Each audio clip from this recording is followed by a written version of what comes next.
My name is Paul Lincoln, and I'm your host for Soil Matters, a new podcast brought to you by the British Society of Soil Science, the professional body for soil scientists in the UK. Welcome to our very first episode. Soil Matters is dedicating to bridging the gap between scientific research and real-world application. Each episode will feature leading experts, researchers and practitioners discussing the latest findings, innovations and challenges in soil science. From exploring soil's role in dealing with climate change mitigation and adaptation to sustainable agriculture, food security and biodiversity, Soil Matters hopes to engage you with content that highlights the importance of soil in shaping our planet's future. Here is an interesting fact. In 1 teaspoon of soil, there are more living organisms than there are people on the planet. This is something that I discovered at a new exhibition recently opening at Somerset House in London, but we'll talk about that more a bit later. This episode explores soil bioremediation, showing how microbes, fungi and plants clean up contaminated land. We discuss transforming polluted soils, sustainable remediation for long-term solutions, and the connection to the important topics of food security, soil health, and climate resilience. This episode is sponsored by the Environmental Biotechnology Network, or EBNet, a network in industrial biotechnology and bioenergy comprising a community of academics and industry dedicated to engineering microbial systems for environmental protection, bioremediation, and resource recovery. EBNet is one of 6 networks in industrial biotechnology and bioenergy supported by UK research and innovation. Joining us today, we have 2 guests, Professor Frederic Coulon from Cranfield University and Professor Tony Gutierrez from Heriot-Watt University. Tony is Professor of Environmental Microbiology and Biotechnology at Heriot-Watt University, Scotland. His research aims to understand the role that microbes play in environmental pollutants like plastics, crude oil and other petrochemicals, and also looking at how we harness their power to clean up contaminated land and water. Fred is Professor of Environmental Chemistry and Microbiology at Cranfield University. His interests include soil and water chemistry, transport of chemicals in surface and subsurface waters, water and wastewater treatment, soil and sediment treatment, hazardous waste site remediation, and public communication of environmental science and engineering. A warm welcome to you both. Fred, let's start with you. Could you elaborate on what motivated you to engage in this field of research in the first place? Initially, I was more going for sports, and I was to do for kayaking. Event happened, and I had the opportunity to get a bursary to go to university to do science. So I engaged in a biochemistry degree, and I always had the interest to travel and discover the world. And one of the opportunities I had is to go to Antarctica. The project was about dealing with marine oil spill in Antarctica due to our scientific station. And I stayed for 15 months doing a project and looking at opportunity to clean up the mess we had due to an oil spill. And that really set the ground and where I am today. Brilliant, thank you. And let's talk about the history of soil contamination. Would you say that it was largely ignored after the Industrial Revolution? Until the 70s and 80s, it's been really ignored, and we were very much focusing on manufacturing. We had all the growth and emerging industry. And in the 90s, you start to get also in the cinema and the Hollywood movies coming with the event, and especially the Love Canal, where we used to release a sediment contaminated and start to link clearly with cancer and health risks. And if you look back in Europe, before 2000, we had zero legislation about environmental pollution. So the 90s onwards has been really when people start to realize. So the turning point was in the 1990s. In terms of both industry and academia, which do you think got involved in this topic first? So probably the industry were very aware of the issues, disregarded because the priorities were more on the productions. Academia had much more power to raise the public awareness. And really, when you look in the lapse of 10 years, where we also, with the Brundtland, the sustainability aspects, so we really start to have a voice and really influencing policy for environmental protection. Okay, now what would you say are the primary causes of contamination? Mismanagement, thinking profit over environmental benefits, doing some shortcuts and not investing.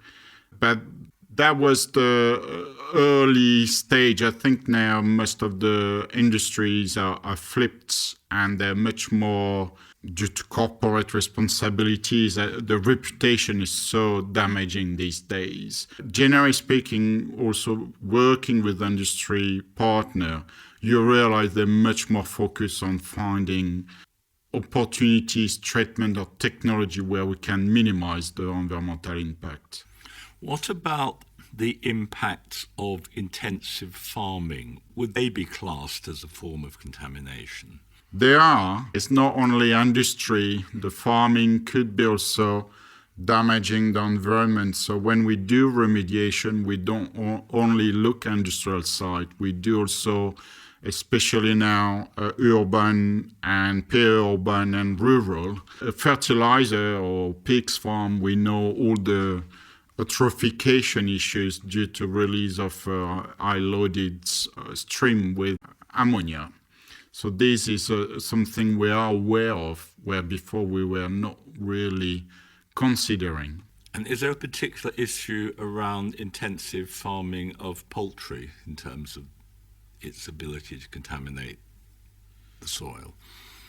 So there is whether anthropogenic activities, even if we talk about the poultry, we could have a release with high concentration of, could be antibiotics, it could be from the feces, and we could have nutrients.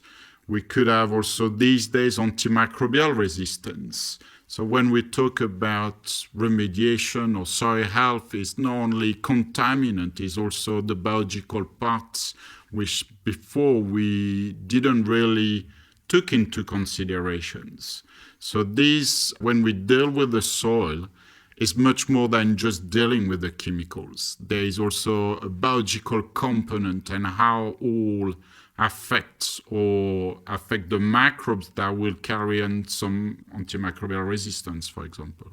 And is it reasonable to ask how common soil contamination is in the UK? Very common. It's also due to the history and legacy of our industry. So when you said contamination is effectively you got a contaminant that pose a certain risk, but some are naturally present. We were, back to 2010, a lot of debate where we were starting to clean soil below backgrounds, which doesn't make sense. We live in a chemical world. We are even here in a carpet. We got carpet in this room. You got exposed to chemicals. So living in a chemical world is okay. What is not is finding what level and what threshold we should be exposed to and is acceptable and what is not. Okay, so let's focus now on your specific research on bioremediation. Tell us a bit about the work that you've been doing over the past couple of years. So when you deal with contaminated sites, you got typically what we call physical methods, chemical methods. You could combine physical-chemical methods. but we could also harness or take advantage of the microbiology of the soil. So, as you mentioned, we got over 1 million of bacteria within a teaspoon of soil. And what the microbiology really has been quickly evolving is we identify microbes that got the capability to degrade the chemicals. So for them, it's food. So if we leave them the time, they would be able to deal with the chemical. Unfortunately, we never leave them the time to do it. So one of my research, and is where back to where I was in Antarctica as well, you can't do bulldozer or engineering works. We need to do the Treaty of Antarctica. But we can stimulate microbes. So a lot of my work was about finding how we could engineer the environment. What we mean is how we could adjust the temperature, how I can bring some nutrient for them to be able to use the carbon, how we could make the things more cozy for them to be more relaxed and use the contaminants.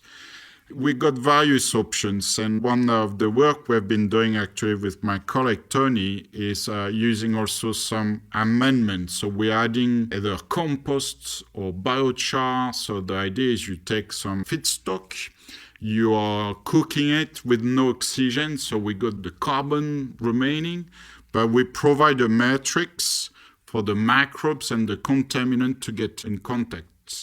And what we're trying to is to use the microbes within this soil to degrade the contaminants, and ideally, at the end, it's just CO2. So it's a complete degradation. In reality, some chemicals are not fully degraded, but we could trap them and find a better way or lower risk for the soil. And tell me, are there types of contamination that bioremediation cannot address? I think by default, all type could be tackled by microorganisms. But what is also our own limitation, when you look on the diversity of microbes, we possibly cultivate less than 10% of them. So in the sense, we can identify, we could sequence them, but isolating and getting them as a culture and then add back to soil, we're not able to do that. Yeah. So there is possibly within that diversity, we haven't found yet microbes that might be able to degrade. So one good example these days is PFAS, the perfluoroalkyl substances. Yes. So that is the Teflon Tefal play on your pan for a frying pan. Yeah. And these are really recalcitrants. So there is a lot of emerging interest of finding microbes to degrade. We haven't isolated one, but there is parallel we are able to draw. So I'm sure over time we will find maybe one, but it will take time. But so virtually, we could probably tackle most of the chemical with microorganisms. Okay, that is really helpful. Now, a lot of the structure for this podcast series will look at issues of food security, climate change, adaptation, and mitigation. So if we could start with food security as a topic, what would you say are the key bioremediation approaches useful for food security? So we do have a lot of soil erosion or salinization of soil. So we're getting more saline soil due to the rain events. We are also having our carbon depletions because we are overusing our soil, so the stock of carbon used to grow plants or crops. And we are also having issues around spreads of antimicrobial resistance because we typically use from wastewater treatment, for example, or anaerobic digestion. So you take some biogenic contents So it's some complex, rich organic matter, and then it's fermented, you produce some gas, and we got a residue. But they're still very rich as a fertilizer. But one thing we didn't realize is actually antibiotics we use in the food chain will end up on this stream.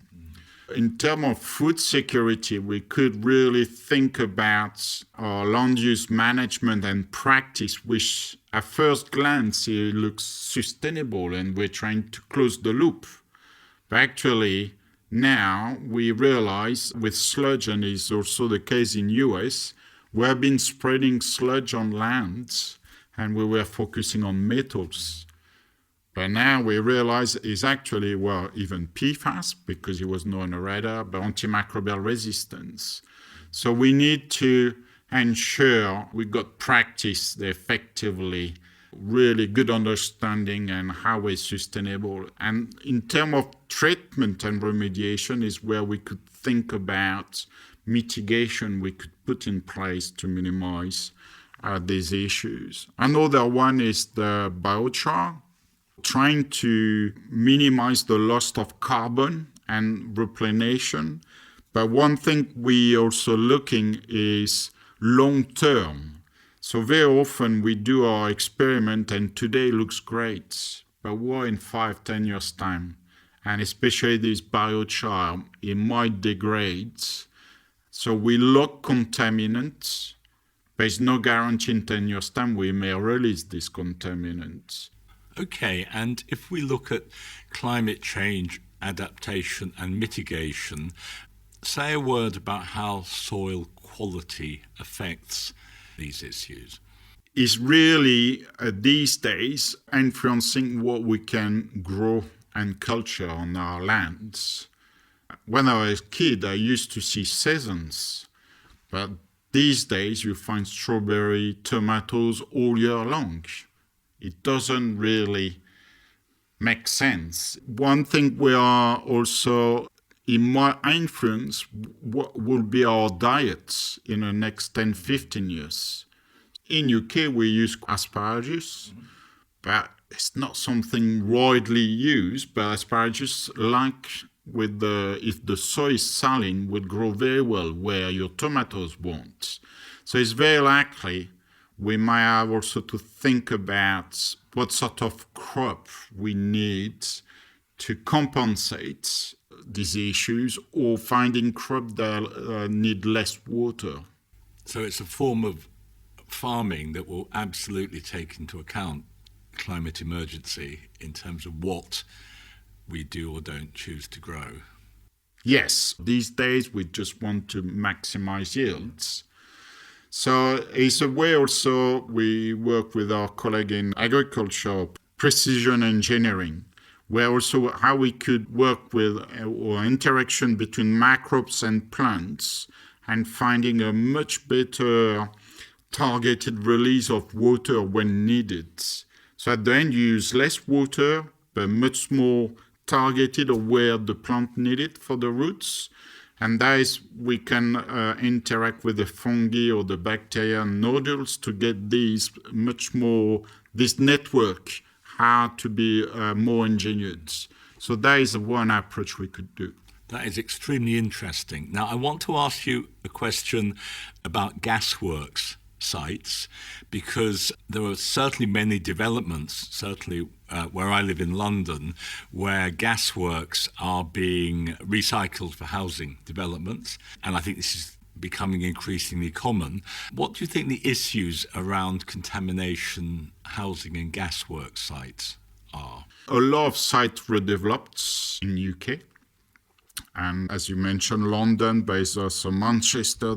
And effectively here, we are really talking about tar. So it's a very viscous, heavily loaded, it's not even soil anymore. So this is where we need to accept that effectively the best way is not so much to clean and take things away. So a lot of work has been done around isolating, getting membrane, and at the end we isolate physically the source. So it's where the risk-based approach. So you need to have a sources, a pathway, and a receptor. There is, if there's a link, we said is a risk.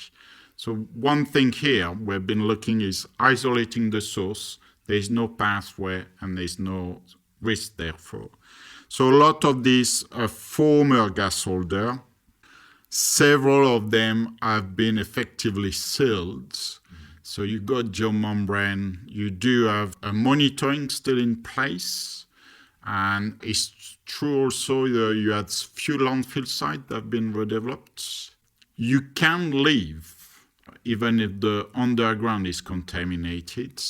Is even several in Paris have been involved where there is instruction you cannot plant trees, you're not allowed to do gardening. There is layer of protection, but effectively you got an underground structure that you shouldn't damage. Okay, that is very helpful. Now, Tony, if I can turn to you, I understand that your initial focus was on marine-related topics. Tell us what inspired you to get involved in these matters. Yeah, thank you, Paul. So I started my PhD in University of New South Wales in Sydney, Australia, and that was on a soil microbe that broke down benzene, very carcinogenic, very toxic substance, which in the old days was used as a cleaner until people realized this can cause cancer. And this organism was isolated from a nearby chemical plant where I lived.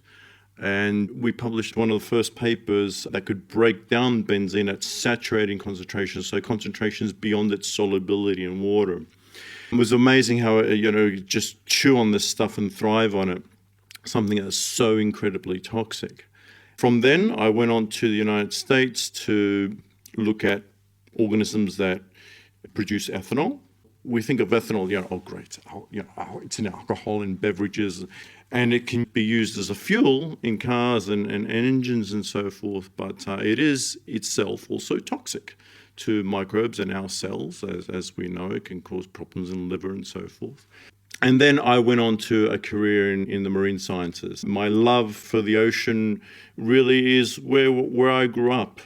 In Sydney, we're living by the beach. So that was just a lovely marriage, wasn't it? The ocean and microbiology of the ocean. But then over more recent years, when I got to know Fred, I realized that a lot of the pollution that enters the ocean comes from soil, comes from land. I mean, you look at the Great Pacific garbage patch out in the Pacific Ocean, the size of France 3 times. Where does all that plastic come from? A lot of it comes from land where people live. It's human derived. And so I turned my attention to soil, and I'm studying soil microbiology. It's particularly my attention focusing on the microbes that break down chemicals and I want to explore that. As Fred mentioned, we're involved in an Environmental Biotechnology Innovation Centre project, which is looking at harnessing the power of microbes, as well as a part of EBNet, Environmental Biotechnology Network. We're trying to harness the power of microbes in solving some of the problems on our planet, and in particular focus is pollution. Tell us a bit about the work that you have done on biochar. Explain what it is, but more importantly, explain to us why it's such an important area of research. Yeah, there's a lot of facets to that. First of all, in the most simplest form, biochar is like charcoal, but it's very different to charcoal. I should say that some of the most fertile soils on our planet contain biochar in quite high amounts, as well as charcoal. And Indigenous peoples in some countries, Aborigines, for example, in Australia, have understood that. And that's why they set a fire to certain areas of land, because they can see that after a fire, you get a lot more growth. And in more recent years, we've realized that biochar enhances crop growth in the health of soils. But also it has an interest in being used for bioremediation, together with microbes. And this is where my interests certainly come in. So biochar is essentially you take an organic material, a biomass, of almost any source. And it can be sewage, sludge, the biosolids from sewage treatment plant. It can be household kitchen waste. It can be pretty much anything that's organic biomass. And you put that into a kiln, something like a kiln, where you can raise the temperature, very high temperatures. We're talking about 700, 800 degrees Celsius, which obviously to get those temperatures you need pressure, so it's under pressure, and there's no oxygen in the system, or just a little bit of oxygen. It's controlled, a little bit of oxygen. Now, what makes biochar here, basically you're cooking the stuff and turning it into a black substance, like charcoal. And what happens to it is that the biochar here, instead of charcoal, which is pretty much a solid substance, which is easily fragmented and so forth, biochar is extremely porous. So something similar to pumice, volcanic rock, but very porous, and it has a network of channels running through it as well. What's so unique about that is it has a very high surface area. And that allows, when you apply that to soil, it allows the biochar to have a high water retention capacity. So therefore, under periods of desiccation, not raining too much, it allows plants to gain water, in particular the microbial systems under periods of desiccation. Also having a high surface area, microbes can attach to it and also carry out metabolic processes faster than if they were living alone. Also, biochar by itself can provide nutrients to the microbes. So in soil, biochar can certainly enhance microbial activity. The other thing about biochar, and it depends on the feedstock, the biochar has different electrochemical chemistry as well. This is really interesting because electrons are the currency of metabolic processes. Biochar can act as an electron donor or an acceptor on its surface. Microbes living with it, associated with it, when there are chemical pollutants in soil, you can call biochar like a hot zone, like a zone of enhanced microbial activity, which can speed up and enhance the degradation of pollutants in soil. Now, I want to turn to the topic of carbon capture, which a lot of politicians get quite excited about. What is the relationship between biochar and carbon capture? All right, so by the very fact of taking an organic feedstock, a biomass, and converting that into biochar is immediately carbon sequestration. You're locking up carbon, which would otherwise, if you were to leave that feedstock out in the environment on a field or somewhere, or dump it in landfill, how unfortunate that is when you can use feedstocks for something else. What happens is microbes act on it. So the stuff decomposes, it rots. Microbes are a major factor of that, and it converts that. It releases a lot of carbon dioxide, CO2, which is the most important greenhouse gas. It also releases methane, which is more potent of a greenhouse gas than carbon dioxide. Now, if those feedstocks contain nitrogen as well, high nitrogen concentrations, pig litter with ammonia, or agricultural waste where a lot of nitrogen-based fertilizers have been used, and you leave that to rot, produces nitrous oxide. Nitrous oxide is laughing gas, of course, but nitrous oxide is about 300 times more potent greenhouse gas than CO2. So it has been estimated that if you were to take all these agricultural wastes and convert those to biochar, you'd probably be reducing the release of nitrous oxide into our atmosphere by about 40 to 50%, which is hugely significant. And what additional research do you think is needed on evaluating biochar effectiveness? Yeah, there's a lot. Fred sort of touched on it already, but first of all, I have to mention that soils come in all sorts of varieties. Rarely will you find a field that's the same as its adjacent field, let alone geographically distant or even between countries. Soils just come in different chemistries, different physiologies, etc.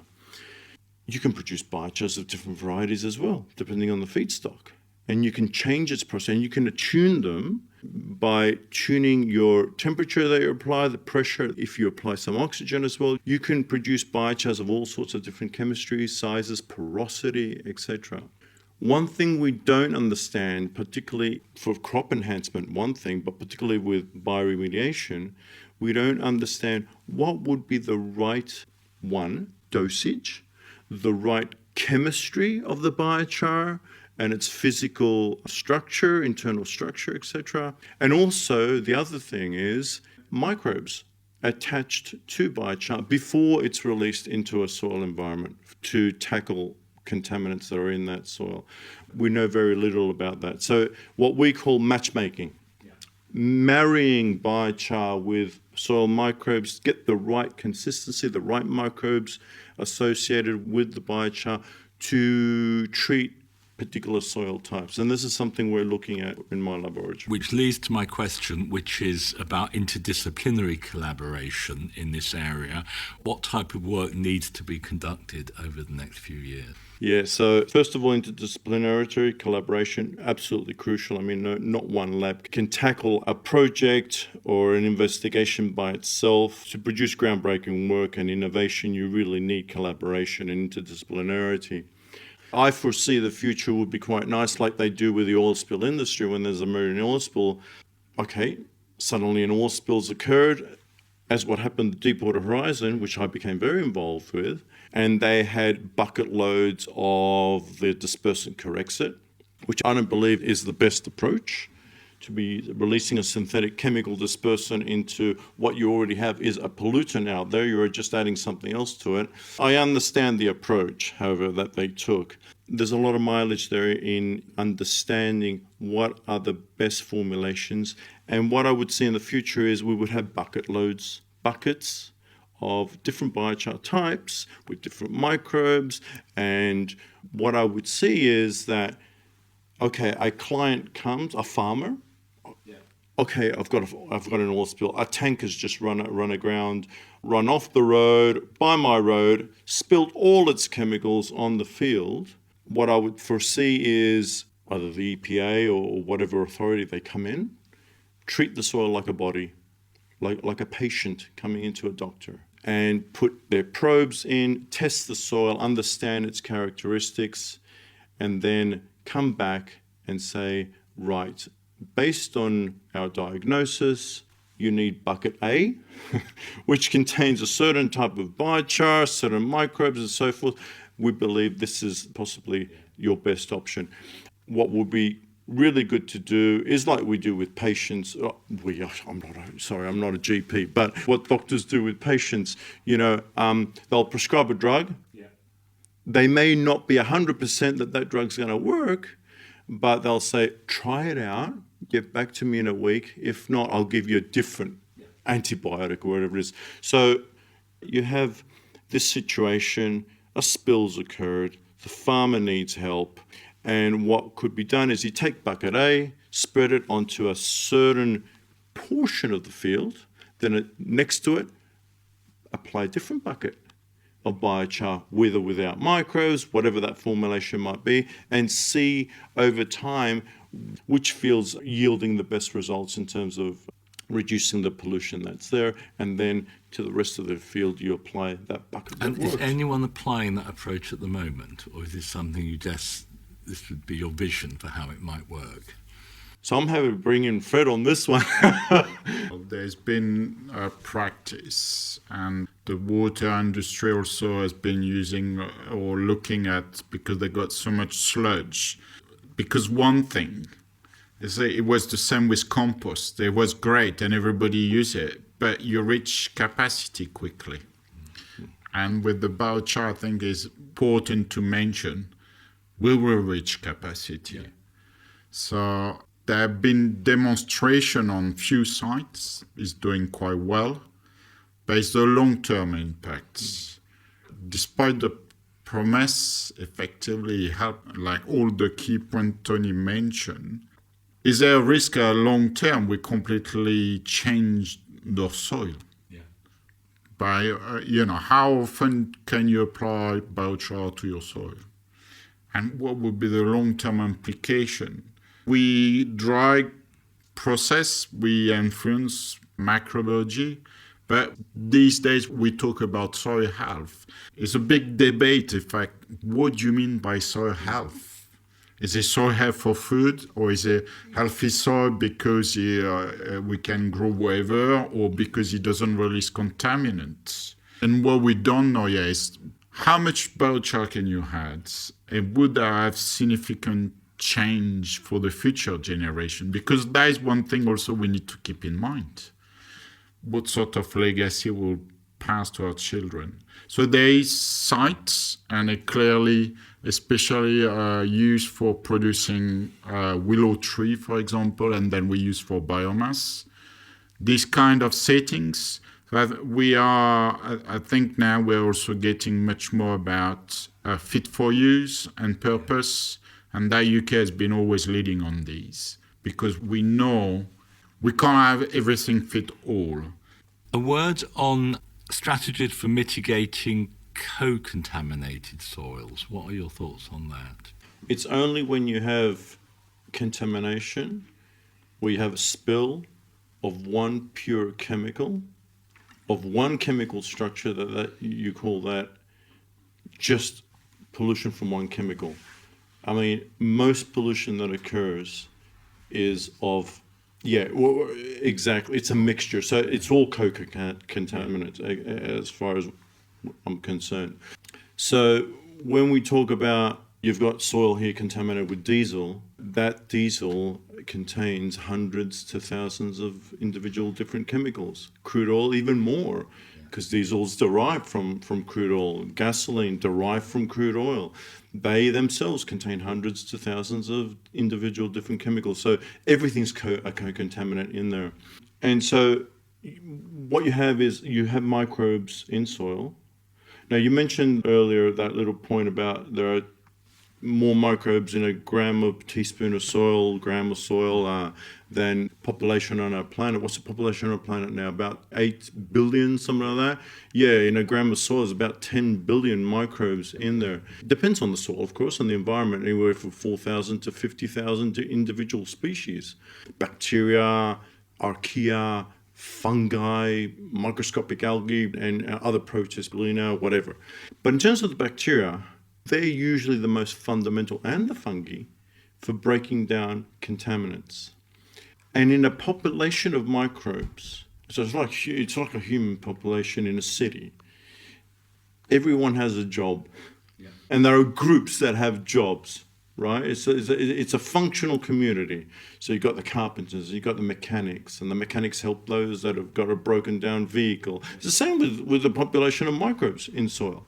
You know, they help each other out, and they compete, right? They compete as well, and they'll kill each other off as well. It's a war zone and a symbiosis and everything in between. But there are certain microbes in soil that specialize in breaking down chemical A in your co-contaminant mixture. There are others that degrade chemical B all the way to chemical Z. And there are some that will break down one chemical only to a certain step, and its neighbor organism will break down that product to the next step. So it's an incredible network of how they operate in soil. And some organisms in soil, when you get a contamination event, will get killed off because they're toxic. We think about microbes as being tolerant. Yes, some are not. Some chemicals will kill us and some won't, and make us ill, and other people will be completely tolerant. We're so alike. Great, thank you. Now, a few closing questions. If I can turn to you, Fred, what is the single most important change that is needed for food security in terms of soil matters? It's not one single thing. I think it's all across the supply chain. Our farmers are saying they would like to do all their bests, and they're forced to do or follow whatever the big agrochemicals business is. We had also a lot in the news about the use of pesticides. the agrochemical is always pointed out, and then we have a lot of issues in the news, or the glyphosate, you even use maybe in your driveway. And it's still at the end not clear whether it's a risk or not. But originally, the development of pesticide was to manage pests and to get better productions. But I think there's been demonstration, and it is where finding between the different lobbies, but where is resonate agriculture and finding also better use or nature-based solution, trying to use approach based around the nature and how we can reconcile. And we have a big challenge. We have to produce food for the population, and we know we are not producing enough.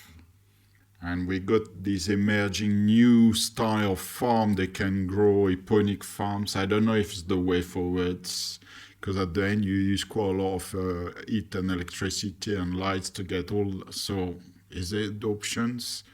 But if we could reconcile a little bit more the environment use with our needs, we should also try to. We were mentioning, do I need strawberry all year long? When I was a kid, I used to know summer and the spring, and we just followed these days, everybody is expecting to see apple, carrots. We may have to step back. So a call for maybe a respect for seasonal... Yes, and make a better use of our environment as we has to offer to us, rather than forcing the environment to what we want. So, in fact, we're talking, in a sense, a political policy change as much as a scientific change. Yeah, Tony, you wanted to... Yeah, no, and also there's a lot of food waste on our planet as well. So I think there needs to be some sort of revolution in terms of, maybe that's too much of a strong word, but some sort of changing how food is used. Yeah. Particularly supermarkets, the use by date's gone, and if it's not sold at a cheap, it's just, where's it going? It's just discarded, and in a lot of places, millions of tons of food is wasted around the world. So there needs to be some sort of change there as well. Okay, and just coming back to you, Fred, what specific research areas are you going to be looking at over the next 2 years? I'm currently leading a follow-up with the Environmental Biotechnology Network. So Tony and I, we got this research center hub for 5 years. We are actually combining also with the engineering biology. So what we are thinking is, within the environmental biotechnology, we can engineer the environment to get the microbes to do what we want them to do. But there is also an opportunity we could engineer the microbe themselves. So we could either remove some parts non-essential just for them to focus on what we want them to do, or we could super boost them with extra activities. Obviously, there is some ethics considerations. We have also some technology where for plants, we can currently modify plants to get more resilient to climate change. At the moment, it's not accepted, or we cannot use it widely, but there is field trial. So what we're trying to do is finding how we can best harness the microbes either naturally or learn from them, and more engineering them to become better at doing it. So what we are interested is developing strategy where we're actually using microorganisms naturally present in environment. What we just do or looking at is how we can better harness their properties and get them better to do it. But we want to put a tracer, like a barcode, like you go to a supermarket, so we can scan what we put in and we scan what goes out. So trying to give confidence, we understand what we introduce, we understand where does it goes. And it's really my drive now And a keen interest is developing a standard because, in fact, in the sector for environmental application, we don't have standard. Where in the food industry, they do, and the health sector, they do. So why in environment we can't have one? Yeah, that is really helpful. The same question to you. Which areas will you be focusing on over the next 2 or 3 years? Very much what I've been doing for some time now, but also taking on board the interest in PFAS chemicals as well, these forever chemicals, the per and polyalkyl substances. So I'll be continuing my work on microbes involved in cleaning up sites contaminated with petrochemicals, because, you know, the oil and gas industry is still going to be active for at least the next 50 years. Plastics as well. I'm doing a lot of work on plastics with wonderful collaborators here in the UK as well as in Southeast Asia, trying to identify microbes that break down plastics, especially plastics that are known to hang around for hundreds of years, like polystyrene.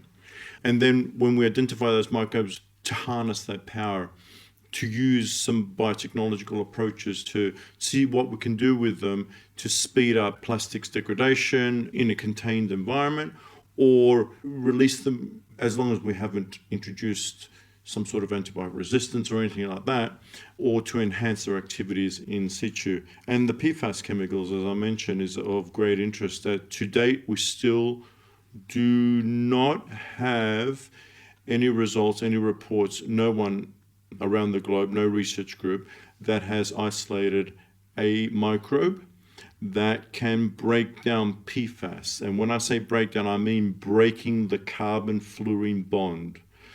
Thermodynamically, it's possible as far as calculations show. One thing that my lab's pretty good at, and I don't mean to blow my trumpet, but one thing we're pretty good at, because we do publish papers on completely novel species, genera as well as family of bacteria, is we're very good at tweaking out from the environment very difficult to cultivate, to culture organisms in the laboratory.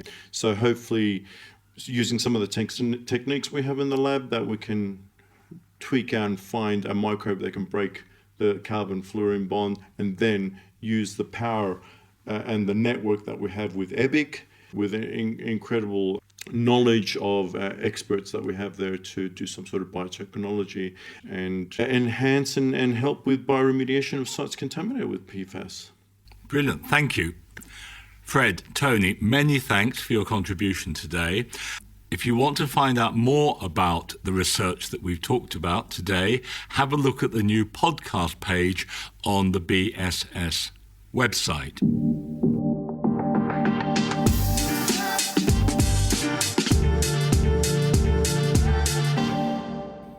Find out more about the research, look at the podcast page on the Society website. Earlier, I mentioned that soil had made it into the world of art. A major exhibition opened in February at Somerset House in London. Soil, The World at Our Feet, is on until 13th of April. The exhibition brings together artists and thinkers to explore the power and potential of soil. Immediate past president of the Society, Professor Jack Hannam, visited the exhibition in its opening week, and I'm delighted to say that Jack is with us today. Jack, I want to ask you a few questions about this exhibition. Were you surprised to find soil as the focus for an art exhibition? So I'm going to be annoying and say yes and no in answer to that question.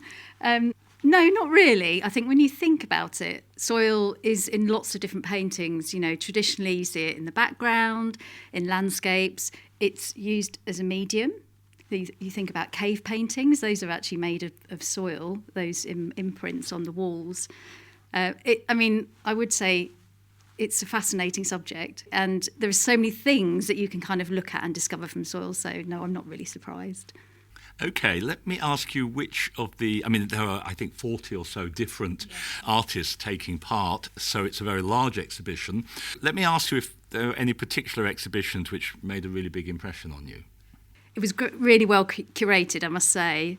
So it's very difficult to choose a few, but I will. You're taken on a journey, actually, in the way it's exhibited. So you enter and you're in the soil. So it's like you're subterranean, you're like in a cave. It's very dark, like you would be feeling yourself around, and then you're exposed to all of these creatures and microorganisms. So some of them are made from clay, suspended by string in this kind of dark world. Lots of pictures of magnification of creatures, of things you would never see with the naked eye. Really fascinating. And then you kind of move into like a bigger space, and there's more of a grand sort of audio visual experience.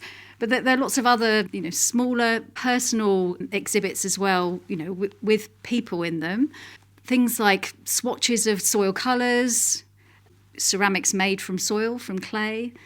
And a really fun bit at the end, actually, really quite interactive, thinking about how you would make soils yourself. So it was a kitchen, and it had all the different ingredients that you would find. So rocks, decomposing leaves and things like this. So how would you make your own soil? So a really nice way to end the exhibition. And what do you think has pushed this topic up the agenda? If you think about the breakfast question, which I always think about, so, think about what you had for breakfast or lunch or whatever this morning. More or less most things that you ate, somehow you can track back to soil. So we start to think about kind of like food security, climate change. Soils store an enormous amount of carbon, so they play this really important role in climate change mitigation and adaptation as well. You think about the flooding and things that we've had. So we've had a lot of rainfall in the last 24 hours. So they act like a sort of sponge. So actually, I think people have become more aware of what kind of soil is doing or supporting society through these various different functions and services. It's really interesting because our guests earlier on in this podcast were talking about the role of soil in terms of addressing climate change adaptation and mitigation, and particularly the topic of carbon capture, which politically is absolutely at the top of the agenda. What are your thoughts on the best way of addressing this issue, I suppose, in the public places like exhibitions? How would you see the future of that discussion about carbon capture and soil? Yeah, it's an interesting thing because, again, it's, soil is this thing hidden beneath our feet. So it's quite difficult to sort of conceptualise that it's, capturing things from the atmosphere. So any way that you can start to sort of visualise that process through the plants, capturing carbon dioxide from the atmosphere, how that is stored within the plant material, how that then is incorporated into the soil, how it's exuded through the roots, how all the microbes in the soil themselves are sources of carbon as well. And, the cycling of all of those different things then contributes to this. So as a layperson, I think it's quite difficult to conceptualise mechanisms or processes that are happening, that you can't see, that are literally underground. So a very visual way of doing that through this medium would be absolutely brilliant. And let me ask you, in terms of the objectives of the society, do you think this exhibition helps or hinders public understanding of your work? Absolutely helps. Nailed on. Again, it captures those sorts of things, like I said before, that you find it's very difficult to conceptualise. So it's not just sort of visualising concepts, but getting us to think about soils in a very different way and how it interacts with lots of different facets of our lives. Now, a number of the artists exhibiting presented their work at the Society Annual Conference last year.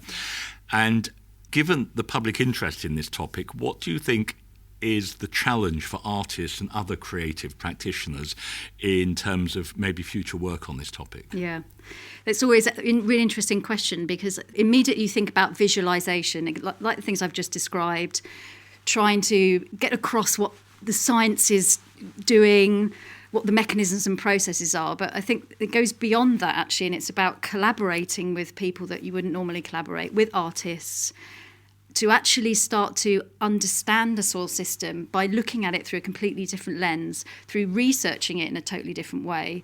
And I've been working with different artists, and they think in a very different way to scientists. We're very, very linear and hypothesis driven. So we already want to try and find out something that we think might happen, where it's much more fluid, that process of research, through the way that the artists research things. And I think as scientists, actually, we can learn a lot through the kind of investigations that they do. Brilliant, thank you. So it's worth saying the exhibition is still on. It's at Somerset House in the centre of London. It's on until the 13th of April. And even if you can't get to the exhibition, there was a really helpful catalogue, which I think will be available after that date. So Jack, thank you very much for being here today. Thank you for joining us on Soil Matters. Subscribe on Spotify, Acast and Apple Podcasts to make sure that you hear the next episode as soon as it is uploaded. And to learn more about our journals, to become a member or discover more about the British Society of Soil Science, please visit our website at soils.org.uk.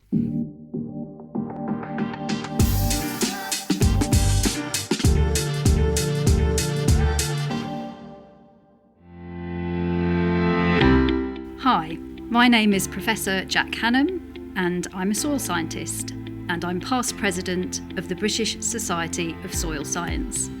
Did you know the health of our soil affects everything? Our food, our climate, our health and our future. Formed in 1947, the British Society of Soil Science is a professional membership body dedicated to protecting, improving and discovering new knowledge about the foundation of our planet, soil. From developing cutting-edge research, engaging with international and domestic governments through science-led policy and advocacy, to publishing in leading sector journals and accessing extensive educational resources, our members are given the tools to be at the forefront of shaping a sustainable future. Our members are central to making a real impact and facilitating lasting change. Through access to our extensive networks, they can connect with experts and drive the conversation on soil health worldwide. Join a passionate community committed to tackling the future generational climate, biodiversity and food security challenges. Don't wait, get involved today because soil is where it all begins. And soil matters now more than ever. Find out more at soils.org.uk.